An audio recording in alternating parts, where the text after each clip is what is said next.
BYD Champion mashinasiga kompleks xizmatlarimizni qilib berganmiz. Ko'rishni mumkin. Setkali qo'yib berganmiz. Radiatoriga mayda setkali bo'ladi. Glansli teglari bilan yoptirilgan variantidan qo'yib berganmiz. Sifati yaxshisidan. Keyin bu mashinamizga ustki qismiga paruklarni qo'yib berganmiz. Ko'rishni mumkin. Plitkali bo'ladi. Paruk qo'yilgandan keyin eshikning past qismida mana shunaqa kirli bo'lib ketmaydi.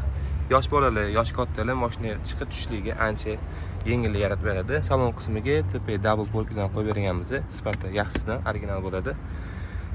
HB nakitga qo'yib berganmiz. Salonlariga, salon interyer ranglariga ko'rishingiz mumkin. Yarashib turibdi. Keyin bu mashinamizga rus tili xizmatlarini ham qilib berganmiz.